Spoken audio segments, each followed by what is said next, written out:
रामपूर येथील कामगार नगर येथे आज दुपारी 2 वाजताच्या सुमारास भीषण आग लागून छत्तीसगडमधून आलेल्या कामगारांच्या झोपड्या पूर्णतः भस्मसात झाल्या। या आगीत घरातील सर्व सामान, अन्नधान्य, कपडे, भांडी, कामगारांच्या सायकली आणि सुमारे 12 कोंबड्यांचे देखील नुकसान झाले आहे। दुर्घटना सुमारे 2च्या सुमारास घडली। कामगार कामासाठी बाहेर गेले असताना ही आग लागली। झोपड्या छबिलाल निषाद, दुलारू निषाद, ललतू निषाद यांच्या होत्या। यामध्ये सुमारे 12 सदस्य राहत होते। सुदैवाने थोड्या अंतरावर असलेली देवल सिंग निषाद यांची झोपडी थोडक्यात बचावली। आग लागण्याचे नेमके कारण स्पष्ट झालेले नसले तरी कचरा जाळल्यामुळेही ती हवेतून झोपड्यांपर्यंत पोहोचल्याची शक्यता वर्तवली जात आहे। शेजाऱ्यांनी तात्काळ स्वतःच्या बोरिंग सुरू करून पाण्याच्या पाईपने आग विझवण्याचा प्रयत्न केला व अग्निशमन दलाला पाचारण करण्यात आले। अग्निशमन दल तातडीने घटनास्थळी पोहोचले आणि आगीवर नियंत्रण मिळवले। या घटनेनंतर परिसरात भीतीचे वातावरण पसरले असून नुकसानग्रस्त कुटुंब सध्या उघड्यावर आहेत।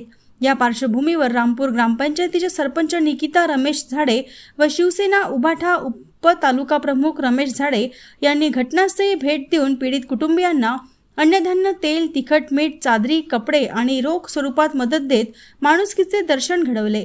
यावेळी ओमप्रकाश काळे, अशोक सकीनाला, हर्षल निमकर, नितीन साळवे, लांडे पाटील, छोटू मस्के, कातकर पाटील, रणजित भगत, योगेश गिरी, गोलू गोहले उपस्थित होते।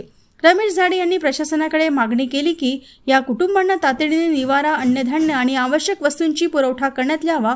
दिवसभर राबून कमावलेला सर्व काही जळून गेले असून सध्या या कुटुंबाचे आयुष्य उघड्यावर आले आहे।